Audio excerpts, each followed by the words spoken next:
À couvert! À couvert! Ce fut l'une des plus grandes batailles de la Seconde Guerre mondiale et la plus importante depuis le débarquement de Normandie. Du côté des Alliés, personne ne pensait qu'Hitler serait capable de mener une telle contre-offensive. Au cours de cette bataille, les Américains ont perdu plus de 80 000 hommes. Où est votre commandant? Il est mort! Ils ont failli perdre la guerre. Hitler avait la réputation de lancer des offensives audacieuses qui stupéfiaient tout le monde. Feu! 250 000 soldats allemands. 1000 chars. Et une attaque surprise qui prouve que les Allemands ne sont pas vaincus. Ils avaient confiance en ce plan. Le moral des troupes était bon. Ils étaient prêts. Hitler lui donne le nom de code « Garde au Rhin ». Mais pour l'armée allemande, et plus tard pour l'histoire, cette offensive restera la bataille des Ardennes. «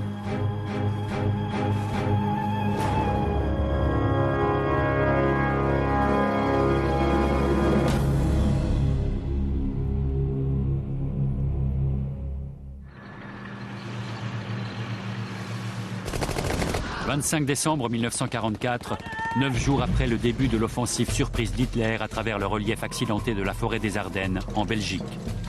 Les Américains sont submergés et défendent âprement leur dernière place forte, la ville de Bastogne.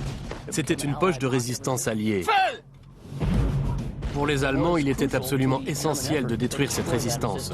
Le général Eisenhower, commandant suprême des forces alliées, donne l'ordre au général Patton et à sa 4e armée de foncer sur Bastogne avant que la ville ne tombe aux mains des nazis. Mais le temps presse. Foncez! Foncez! Si les Allemands s'emparent de Bastogne, l'issue de la guerre pourrait basculer. Feu! Comment les Américains, inférieurs en nombre, pourront-ils contenir les offensives allemandes? Désormais, le sort de l'Europe est entre les mains de quelques braves soldats.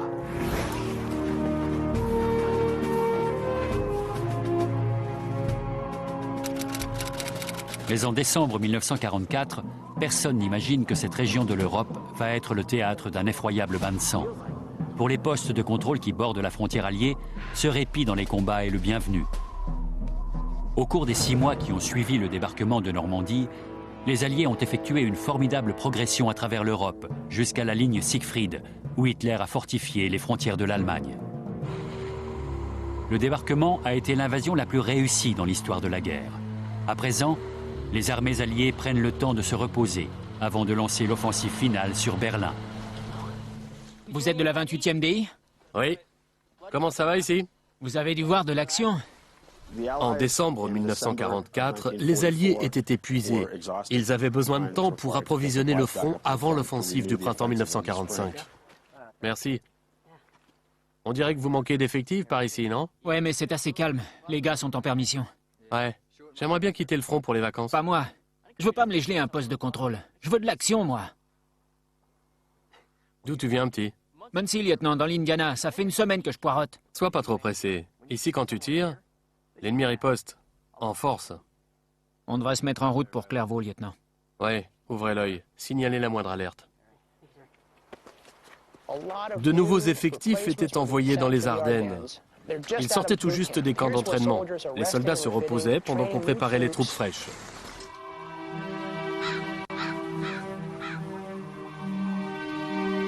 Mais la trêve hivernale n'est qu'une illusion. Pendant que les forces alliées se regroupent et se reposent, le haut commandement allemand ne perd pas son temps.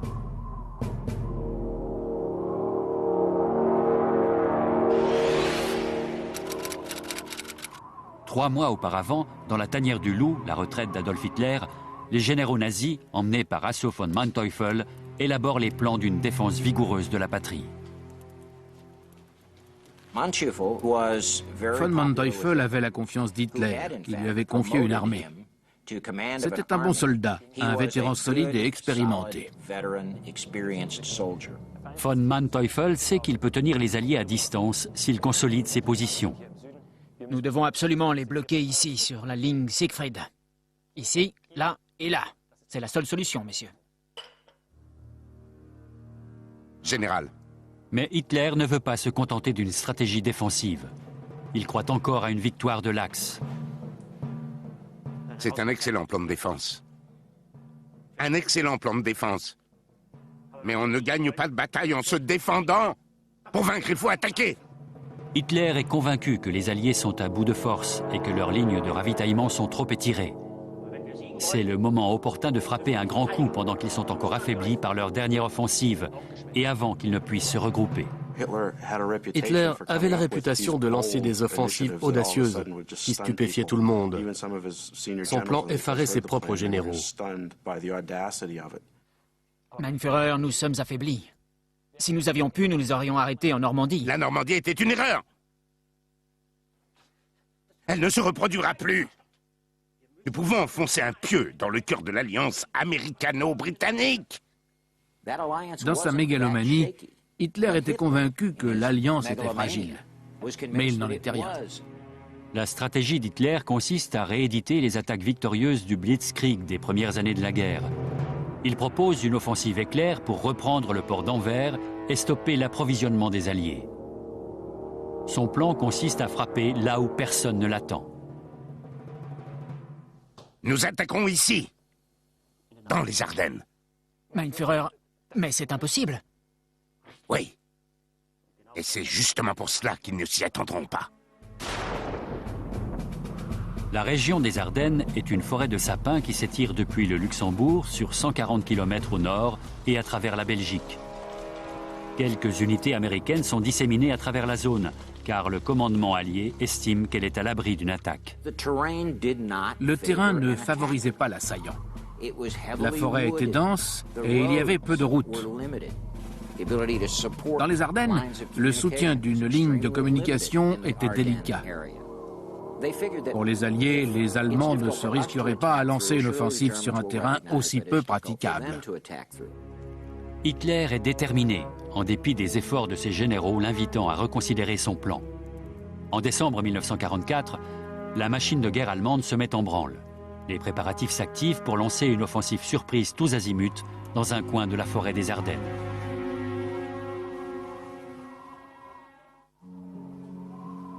Les troupes américaines ne sont pas équipées pour affronter les températures hivernales qui sévissent dans la région.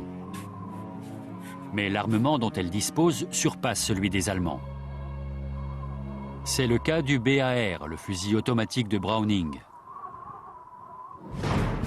Le capitaine du corps des marines, Dale Dye, aujourd'hui à la retraite, est un expert en armes et un consultant militaire pour de nombreux films. Lorsque les États-Unis sont entrés dans la Seconde Guerre mondiale, l'armée manquait cruellement d'une puissance de feu lourde. Le fusil mitrailleur Browning, modèle M19-18A2, est une mitrailleuse légère qui permet au peloton de bénéficier d'un feu de soutien. Il dispose d'un chargeur de 20 balles.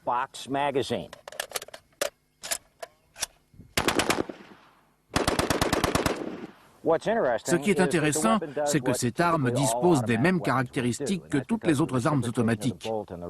Le tir commence au centre et grimpe vers la gauche.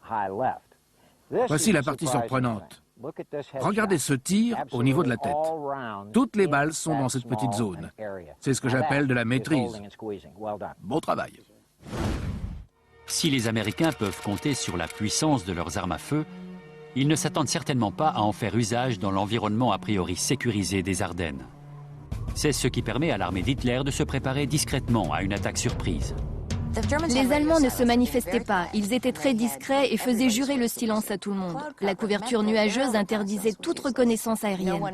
Personne ne savait combien de soldats étaient massés dans la région.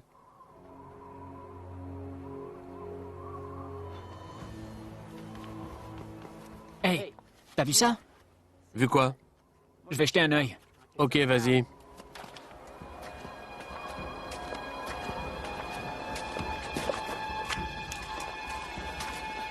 Les préparatifs de l'attaque allemande sont si bien gardés que le commandement allié ne se doute pas que l'ennemi est sur le point de lancer l'une des offensives les plus importantes de toute la guerre. Jetez un œil là-dessus. C'est arrivé de Losheim. Le général Eisenhower est le commandant suprême des forces alliées en Europe. Le général Bradley dirige la 12e armée. Ils se réunissent pour faire le point sur un rapport signalant une activité inhabituelle dans la région des Ardennes, ainsi que pour fêter la promotion d'Eisenhower au grade de général 5 étoiles. Eisenhower s'est sans doute trouvé au bon endroit, au bon moment. Il était certainement le seul homme de l'époque capable d'occuper un commandement d'une telle envergure. C'était un diplomate militaire hors pair. Bradley est diplômé de l'école militaire de West Point. Il a gravi les échelons de la hiérarchie pour devenir commandant en chef. Eisenhower et lui sont sceptiques quant aux rapports provenant des Ardennes. Un bataillon de Panzer? Qu'est-ce que ça signifie? 2 postes avancés ont aperçu des chars. La région est pourtant très boisée. Le Schaim est en pleine forêt, il n'y a que des arbres. Ils n'ont pas à s'inquiéter, ce n'est pas le Danemark.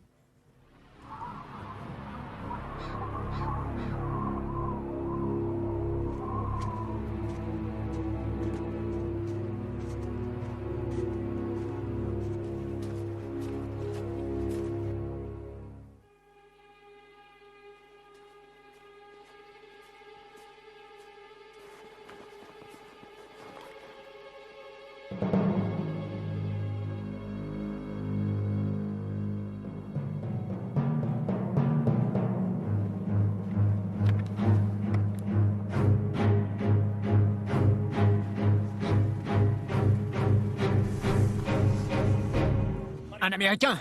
Feu!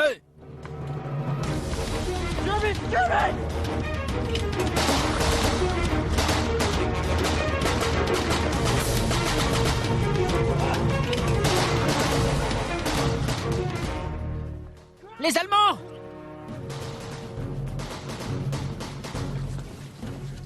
Qu'est-ce qu'il y a? Les Allemands!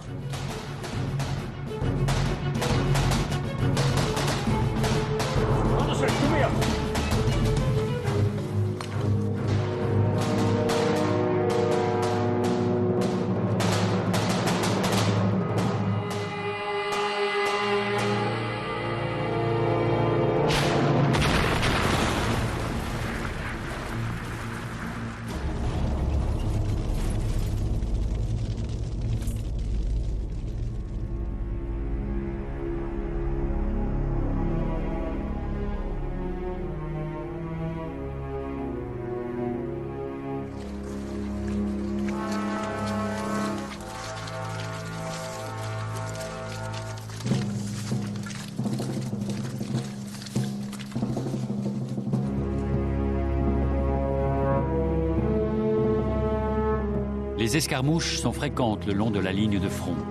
Mais les troupes alliées ne se doutent pas de l'ampleur de l'offensive qui se prépare. Nous sommes le 15 décembre 1944. La bataille des Ardennes est sur le point de commencer.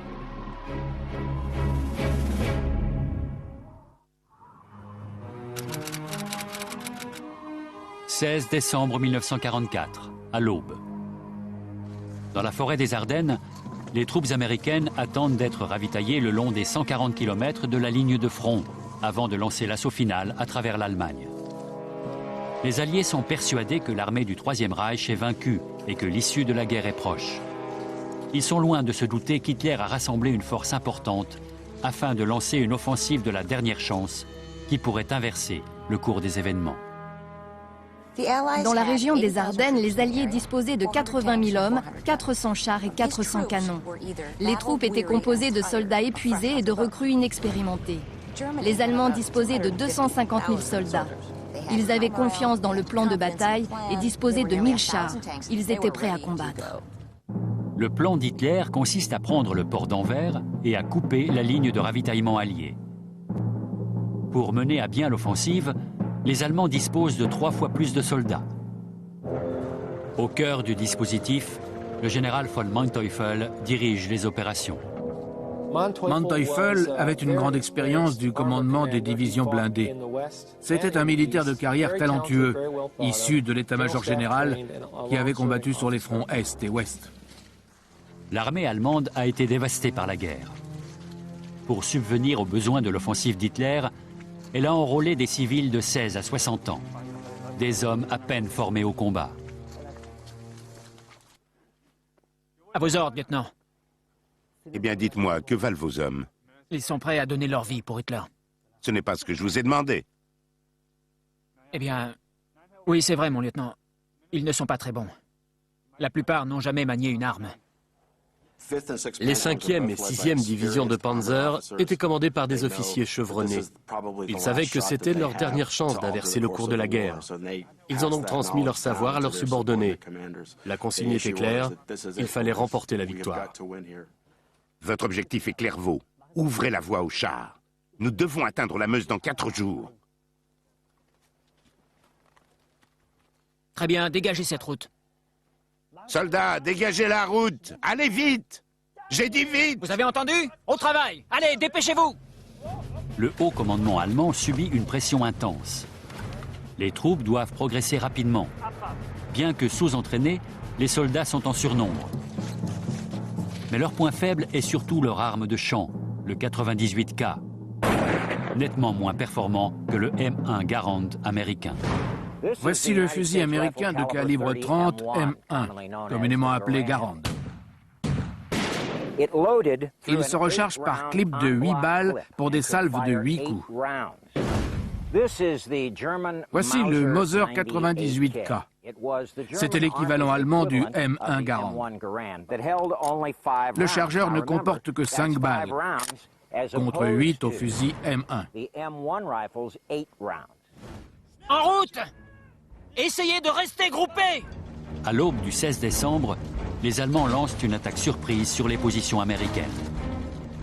En avant! En avant! C'est plein de boches ici. Les GIs ne peuvent que se retrancher pour sauver leur peau et riposter pour ralentir l'avancée allemande. Durant les premiers jours de l'offensive, les Américains ont dû sacrifier des soldats pour gagner du temps et permettre aux renforts de rejoindre le secteur.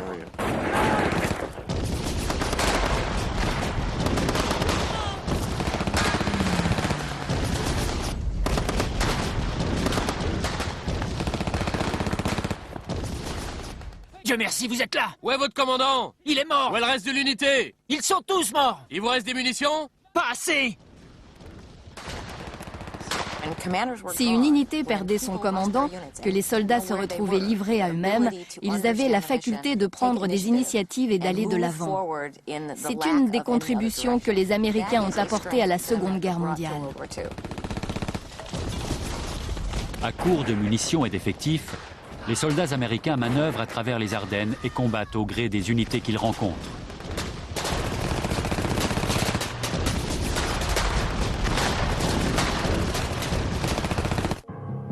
Lors de sa mise en service en 1942, le char Sherman est considéré comme un excellent atout pour le combat rapproché.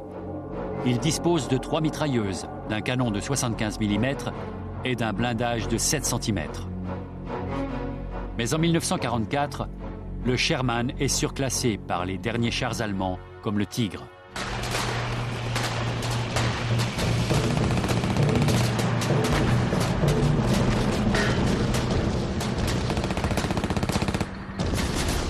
L'armée allemande vient de sortir le Mark VI, ou char Tigre.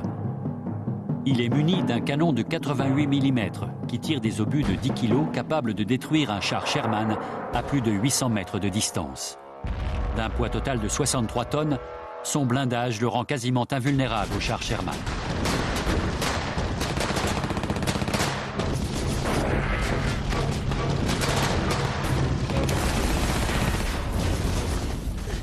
On se replie! Allez, suivez-moi!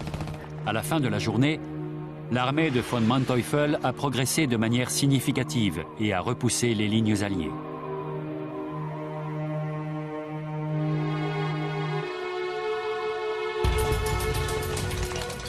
Troisième jour de l'offensive d'Hitler dans les Ardennes.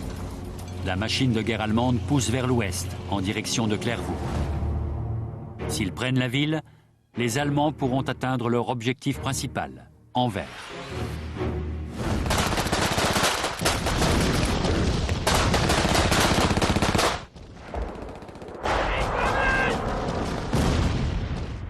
Mais qu'est-ce qui se passe, bon sang? L'artillerie allemande a traversé la ligne de front, c'est le chaos, j'arrive pas à joindre l'état-major. Essayez encore.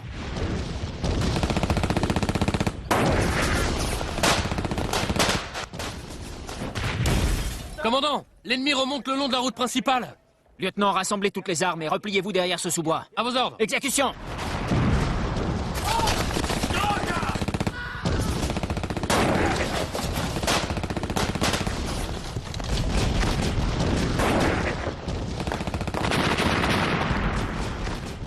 Passez-moi le téléphone.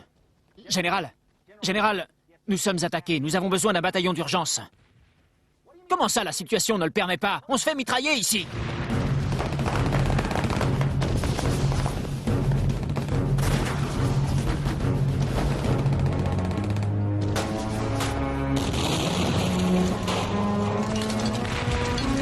Repliez-vous!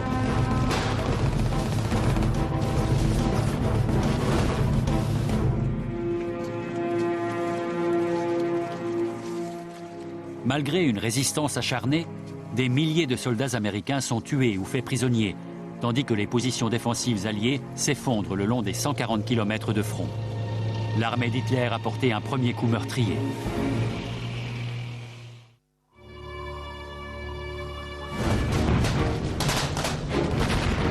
Ils attaquent!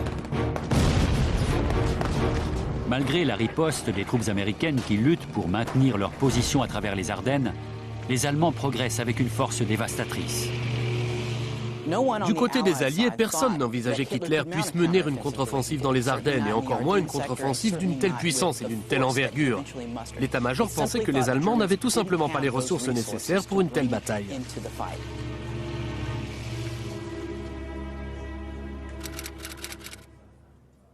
Ike, les unités allemandes ont pris Clairvaux et Wiltz et avancent sur Bastogne. L'effet de surprise a été total. Messieurs, la situation présente doit être appréhendée comme une opportunité et non comme un désastre. Je ne veux voir que des visages réjouis autour de cette table. Suis-je assez clair? George, qu'en pensez-vous? Eh bien, qu'on les laisse aller jusqu'à Paris. On les isolera pour mieux les décimer. Les chefs d'état-major alliés envisageaient la contre-offensive allemande comme une opportunité. La poussée ennemie mobilisait des centaines de milliers d'hommes hors de l'Allemagne, loin des lignes de défense. Grâce au dynamisme d'Eisenhower et à l'audace de Patton, l'état-major était plein d'entrain. Le moral était d'acier et chacun était motivé pour prendre les décisions nécessaires afin de déplacer les troupes en vue d'éradiquer l'offensive. Quand pouvons-nous lancer une attaque? Je peux mener une contre-attaque dans la matinée du 21 décembre avec 3 divisions. Nous devons frapper un grand coup d'entrée. Nous attaquerons le 23. Entendu. En dépit de l'audace de l'offensive allemande en territoire allié, le haut commandement décèle une faiblesse dans le plan d'attaque. Dans une forêt dense, une armée de blindés doit contrôler les routes, et dans les Ardennes, toutes les routes convergent vers un point, Bastogne. 7 routes vont et viennent depuis Bastogne. La ville est le moyeu d'une roue à rayons. Le seul moyen de déplacer une armée est donc de s'emparer de la ville. Eisenhower sait que le seul moyen d'arrêter l'offensive allemande est de tenir Bastogne. Nous devons envoyer des divisions de soldats aguerris. Notre aéroportée est la plus coriace. Très bien. Commandement, ici Bradley. Envoyez la 101e. Ils y seront dans 24 heures. Beau boulot. 19 décembre. Les parachutistes de la 101e division aéroportée sont envoyés en renfort à Bastogne. C'est une des forces d'élite de l'armée américaine. Ils ont ordre de tenir la ville coûte que coûte. Ils savent que si les Allemands s'emparent de Bastogne, le Reich contrôlera les mouvements à travers les Ardennes et risque de couper en deux l'armée alliée. Soldats, rassemblez-vous immédiatement! Le général Anthony McAuliffe est l'officier d'artillerie qui commande la 101e aéroportée. Contactez le général Bradley et dites-lui que nous sommes en place et parés à toute intervention allemande. McAuliffe était un personnage très déterminé. Il agissait seul en l'absence de son commandant en chef. Il a parfaitement orchestré l'arrivée de la division à Bastogne et la défense de la ville. Le 327e m'informe que la dernière route vient d'être prise par les Panzers. Sacré Noël en perspective, colonel. Les salopards, ils nous ont encerclés. À qui sont ces hommes? Ce sont des rescapés d'autres unités. La 101e servait de colonne vertébrale, chargée d'incorporer les rescapés et de les organiser en unités de défense. Les hommes venaient de tous les corps d'armée. Certains n'étaient même pas des fantassins. On leur donnait un fusil et ils avaient l'ordre de monter un abri pour attendre les Allemands. Lieutenant, rassemblez une unité et faites-moi un rapport au QG. Vous patrouillerez le périmètre. Bienvenue à Bastogne. À vos ordres. Messieurs, au travail. L'unité se dote d'un surnom, l'équipe SNAFU, d'après un mot d'argot dont les initiales signifient « situation normale, tout a foiré ».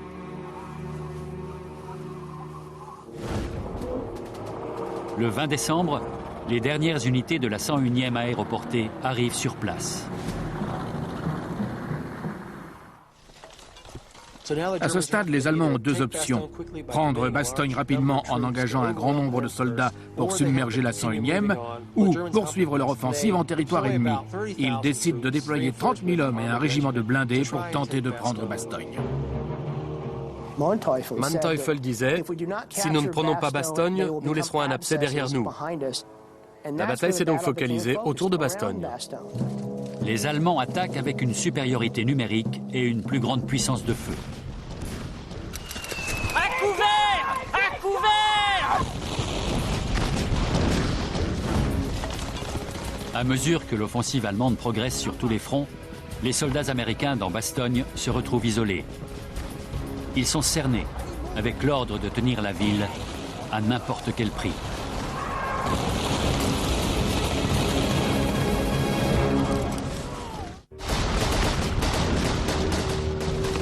Mais enfin, qu'est-ce qui se passe? J'en sais rien!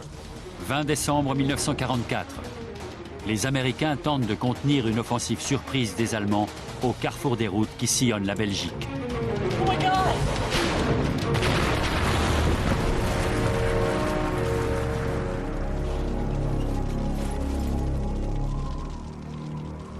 4 jours après le début de l'offensive audacieuse d'Hitler dans les Ardennes, les unités d'infanterie et de blindés allemands ont débordé les positions américaines, créant une trouée qui risque d'entraîner la défaite des Alliés en Europe.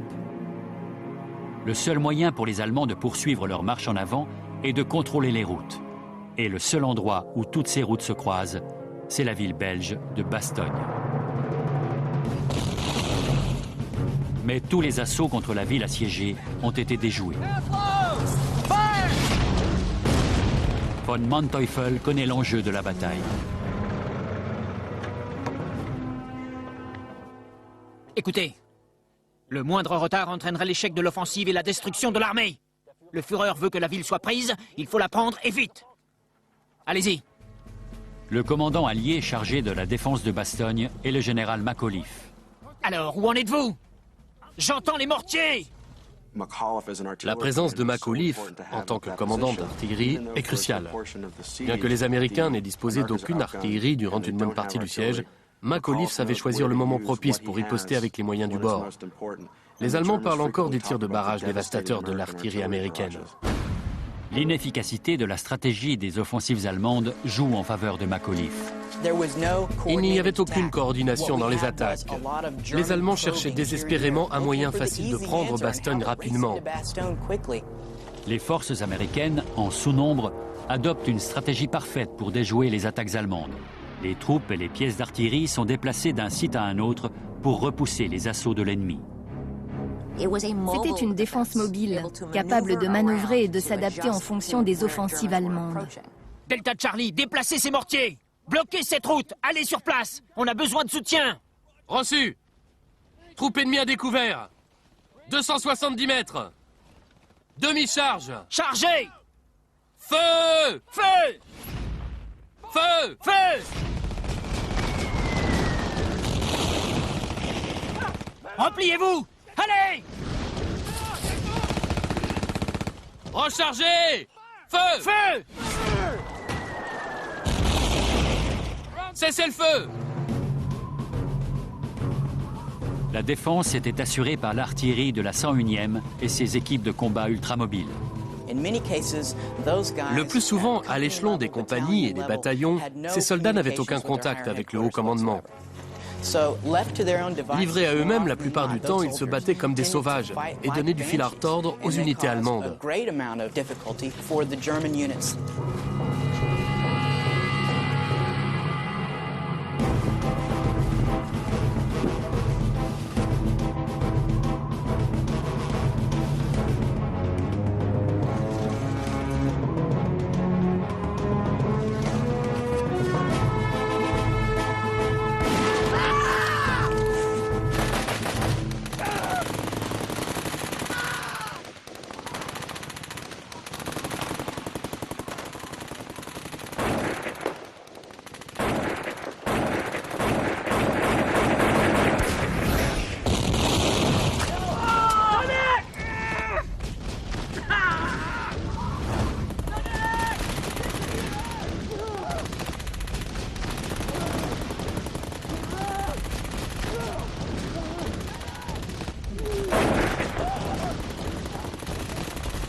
Accroche-toi, petit!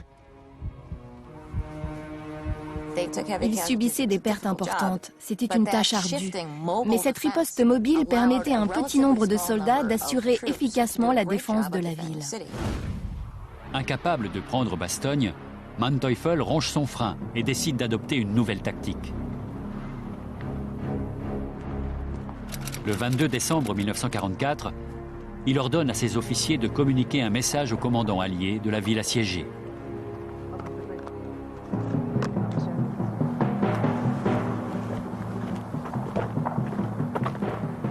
Peut-être par dépit ou par simple arrogance, les Allemands envoient une demande de reddition qui arrive entre les mains de Macauliffe, au QG de Bastogne. Général, Qu'est-ce qu'il y a? les Allemands ont établi le contact. Ils nous demandent de nous rendre. Oh, des clous.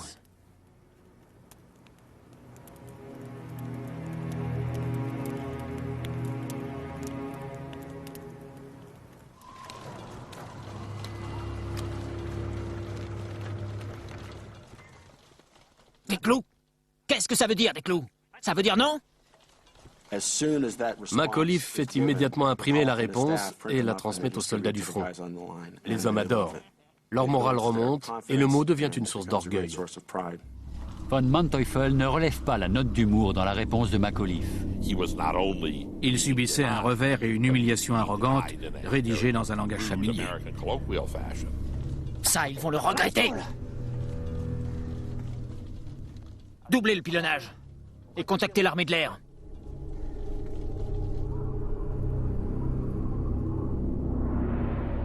Cette nuit-là, pour la première fois depuis le début de l'offensive, la Luftwaffe gagne les airs.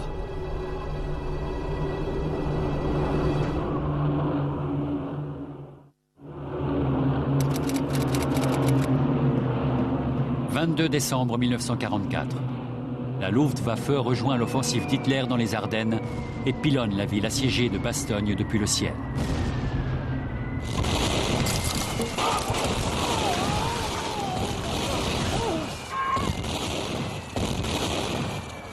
Lève-toi!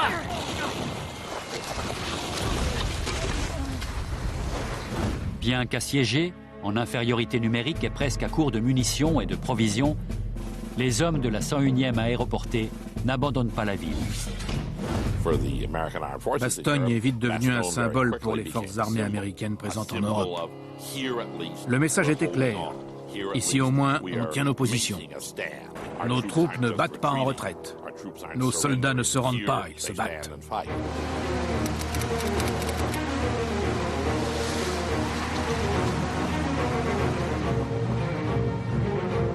Une semaine après le début de l'offensive des Ardennes, les renforts alliés sont en route. Eisenhower a donné l'ordre à Patton et à sa 4e armée d'effectuer un virage à 90 degrés et de se frayer un passage vers le nord à travers le territoire occupé par les Allemands. Leur objectif, relever les troupes assiégées de Bastogne.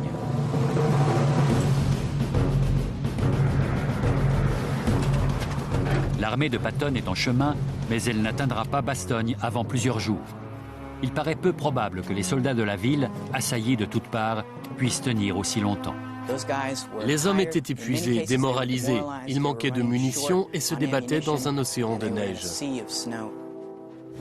Le soutien aérien est cloué au sol. L'hiver des Ardennes a gelé les lignes d'approvisionnement alliées. À cause de la couverture nuageuse, les C-47 et les planeurs ne pouvaient pas survoler la zone. Les soldats devaient tenir en attendant une éclaircie. Personne ne pensait qu'il faudrait plus d'une division de soldats d'infanterie dans Bastogne. Il n'y avait pas les ressources nécessaires pour les approvisionner. Il manquait de munitions. Ils étaient presque à court d'artillerie. C'était un problème majeur. Il ne restait que 200 chargeurs de cartouches pour l'ensemble du bataillon. Macauliffe a donc donné ses ordres. Ne tirez que si vous voyez le blanc de leurs yeux. C'était un moment vraiment critique. Il te reste une ration ?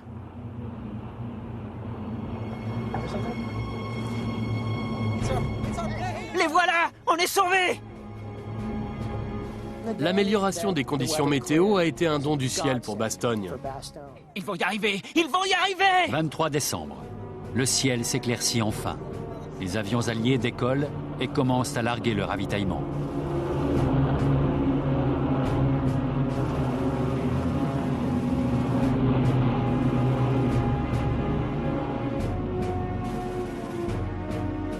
Bastogne fête Noël avant l'heure. En à peine plus de 4 heures, 241 appareils approvisionnent les troupes en nourriture, matériel médical et munitions. Allez, on se magne. C'est bon. On dégage. Allez, allez, allez, allez. Vite, vite. Malgré l'arrivée des ravitaillements aériens, l'étreinte se resserrait inexorablement sur la ville assiégée. Les Allemands devaient absolument accomplir leur objectif. Le temps pressait. Les Allemands avaient prévu de prendre Bastogne au terme d'une attaque éclair. Mais cette armée n'est pas celle du Blitzkrieg de 1940. Les soldats allemands n'avaient rien à voir avec ceux des premières campagnes de la guerre. La plupart des jeunes chefs étaient morts au combat. L'effectif des sous-officiers avait été décimé. Hitler raclait les fonds de tiroir pour garnir les régiments d'infanterie. En 1944, la plupart des soldats sont des citoyens sans formation militaire, parfois à peine âgés de 16 ans. Johan, tu es nouveau dans cette unité. Oui, mon commandant. Pourquoi n'as-tu pas servi Hitler plus tôt? Je suis resté à la ferme quand mes frères se sont engagés. Ils sont tous morts. En Russie. Mais on m'a quand même affecté à cette offensive. Johan, le Führer a besoin de tous ses enfants pour défendre la patrie. Je comprends, commandant.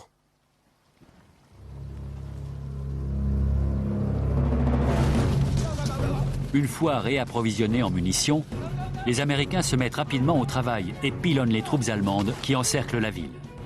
Cible, 270 mètres. Merci pour le café. De rien, commandant. 270 mètres. Parez. Feu.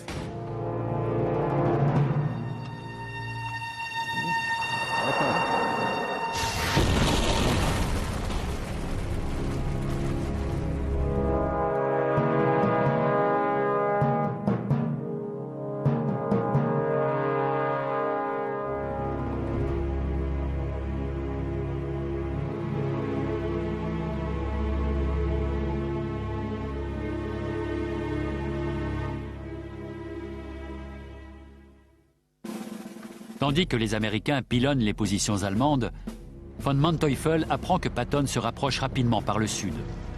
Il sait que si ce dernier parvient à rallier Bastogne, la ville sera impossible à prendre. Von Manteuffel décide de barrer la route à Patton avec son armée. Il envoie sa demande au haut commandement allemand. Mais Hitler maintient ses ordres. Prenez Bastogne. Le Führer a rejeté ma demande. Concentrez tous les efforts sur Bastogne. Nous devons prendre la ville avant que les Américains ne nous tombent dessus. Exécution. Bastogne est devenue une poche de résistance alliée. Il était crucial que l'offensive allemande s'empare de la ville et qu'elle anéantisse la résistance alliée. C'est ce qu'elle s'est employée à faire. Veille de Noël 1944. Les hommes, qui s'appellent désormais les bâtards battus de Bastogne, s'apprêtent à endurer une nouvelle longue nuit glaciale d'hiver.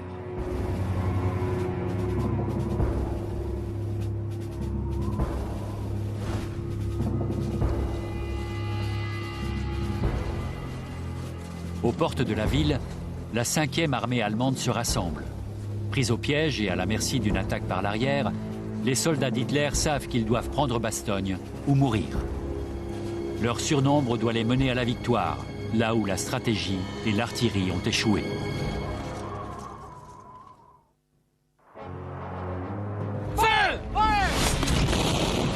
Assiégés dans Bastogne depuis 4 jours, les Américains en sous-nombre repoussent les assauts allemands. Ils savent que si la ville tombe, l'issue de la guerre pourrait changer. Ils avaient appris que la 4e armée arrivait par le sud. McAuliffe avait reçu la confirmation que les renforts seraient là pour Noël. Hitler prend la mesure de la progression rapide de l'armée de Patton et ordonne un ultime assaut sur Bastogne.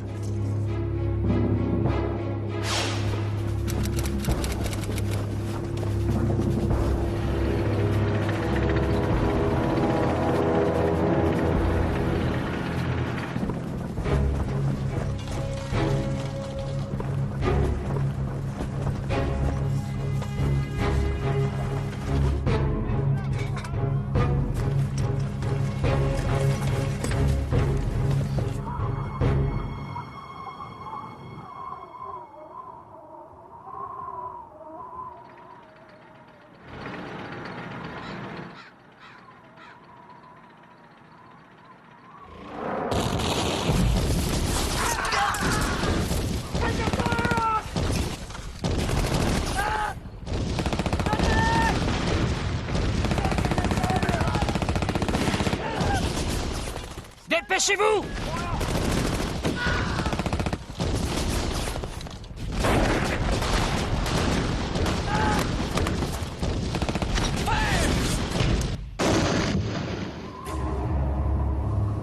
Tandis que les Américains luttent pour tenir Bastogne, la relève est encore à des kilomètres et progresse lentement aux abords de la ville encerclée.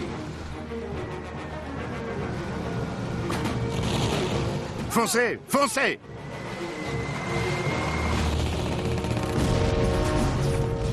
Dans les faubourgs de Bastogne, les troupes allemandes livrent un combat acharné.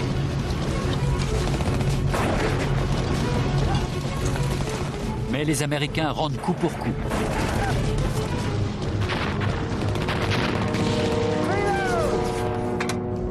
Fraîchement ravitaillés en munitions, ils ravagent les troupes et les chars d'assaut allemands.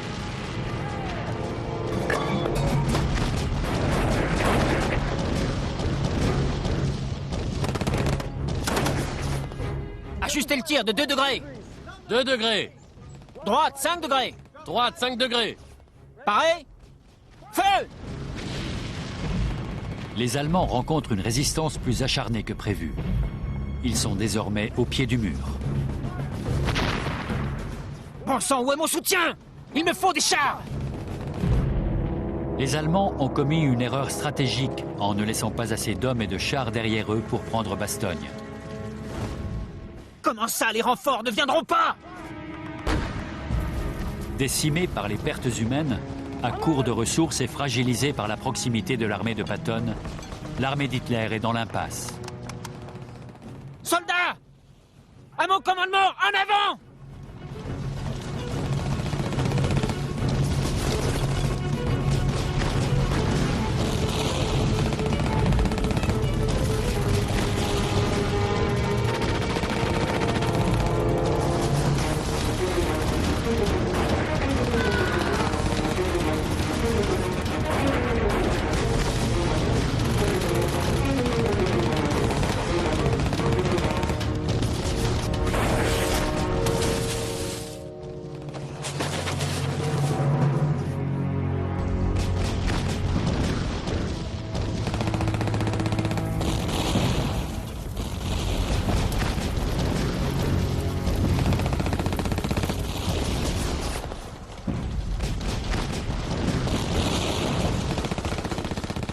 Dixie!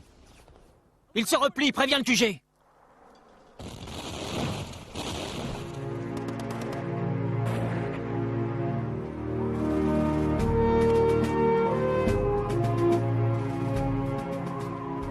Les Alliés gardent le contrôle de Bastogne. Mais la guerre contre l'Allemagne est loin d'être achevée.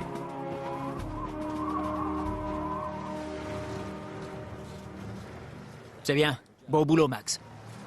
Le 28 décembre, 3 jours après la fin des combats, Patton et ses troupes arrivent à Bastogne. La menace de son arrivée imminente a forcé la main aux Allemands. Bonjour, général. Bonjour, général. Ravi de vous voir. On dirait que j'ai manqué la fête. Une fois la bataille terminée, l'armée de Patton lance une contre-offensive. Les combats se prolongent jusqu'en janvier. Mais les Allemands vont devoir affronter un problème plus radical que l'armée américaine. L'offensive allemande est tombée en panne de carburant, au sens propre comme au figuré.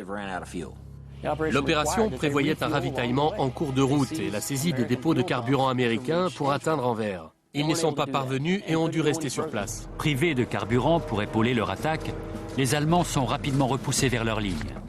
Les Alliés peuvent enfin commencer leur assaut final à travers l'Allemagne.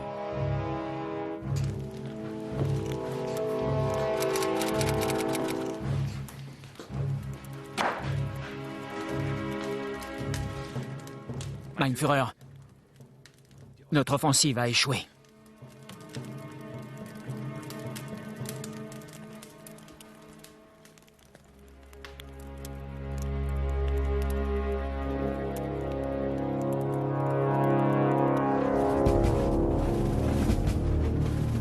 La bataille des Ardennes a été l'une des plus meurtrières de la Seconde Guerre mondiale. Les Allemands ont perdu près de 100 000 hommes, tandis que l'armée américaine enregistrait 80 000 victimes. Mais cette offensive a permis d'ôter toute chance au Troisième Reich de défendre la patrie. À l'issue de la bataille des Ardennes, l'Allemagne nazie est à genoux. Les soldats de l'armée d'Hitler ont défendu une cause perdue avec une bravoure exemplaire. En fin de compte, ils ont englouti des troupes qui auraient sans doute été plus efficaces dans l'ultime défense de la patrie. Pour les Américains, la bataille des Ardennes est une démonstration de leur puissance militaire. Dans d'effroyables conditions climatiques, ils avaient résisté à la meilleure offensive que les Allemands pouvaient leur imposer et s'étaient battus avec acharnement et entêtement. La bataille des Ardennes a été commandée par des généraux basés loin des combats. Mais en réalité, cette offensive a été livrée et remportée par des GIs. C'était une armée de citoyens, des hommes ordinaires qui ont déplacé des montagnes pour accomplir leur devoir. Ce sont eux les véritables héros de la bataille des Ardennes.